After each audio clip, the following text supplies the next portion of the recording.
சாப்டரில் 8வது ஸ்லோகம். பரித்ராணாய சாதூனாம் விநாசாய ச துஷ்கிருதாம் தர்ம சம்ஸ்தாபனார்த்தாய சம்பவாமி யுகே யுகே. இப்போ இதுக்குள்ள அர்த்தத்தை பார்க்கலாம். சாதுக்களை நன்னா ரட்சிக்கிறதுக்காகவும் தீயவர்களை அழிக்கிறதுக்காகவும் தர்மத்தை நிலைநிறுத்தவும் நான் ஒவ்வொரு யுகத்துலையும் பிறக்கிறேன்னு கண்ணன் அர்ஜுனன்ட்ட சொல்லின்னு இருக்கார்.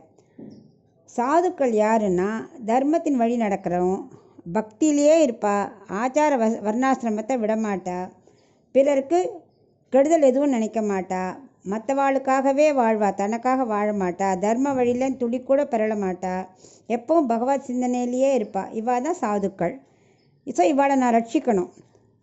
நம்மளோட பிறவி எப்படின்னா பாவ புண்ணியத்தை கழிக்கிறதுக்காக மறுபடியும் பிறந்துட்டே இருக்கோம், சம்சார சாகத்திலே வாழ்ந்துட்டுருக்கோம். ஆனால் சாதுக்கள்லாம் இது மாதிரி இருக்கிறனால அவளுக்கெல்லாம் ரொம்ப மறுபிறவின்னு ரொம்ப வராது. ஏன்னா அவள்லாம் ஒன்லி பகவானையே நினச்சின்னு இருக்கா.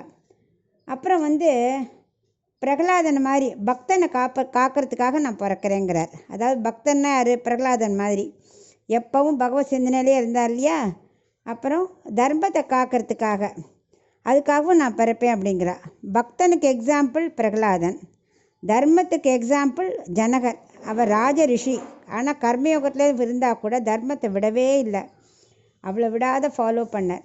ஸோ நான் வைகுண்டத்துலேருந்தே காப்பாற்றிடலாம், எந்த வேலை வேணால் நான் பண்ணிடலாம் பகவான் பக்தர்களுக்காக. ஆனால் அவளுடைய ஆசையை நான் நிறைவேற்றணும். பிரகலாதன் என்ன சொன்னான்?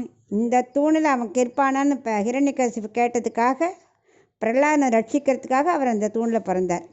கஜேந்திரன்கிற யானை அந்த பூவை பகவான் திருவடியில் சமர்ப்பிக்கணும்னு காத்துட்டு இருந்தது.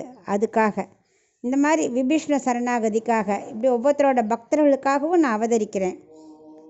ஆனால் எனக்கு என்னோடய பிறவி என்னோட இச்சையினாலும் முன்னாடியே சொல்லிட்டார்.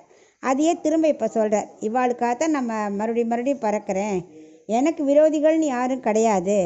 ஆனால் பாகவதாள் பக்தர்களை அபசாரம் பண்ணினா நான் பொறுத்துக்க மாட்டேன் அப்படின்னு தன்னோட அவதார ரகசியத்தை இந்த ஸ்லோகத்தோடு முடிச்சுக்கிறார்.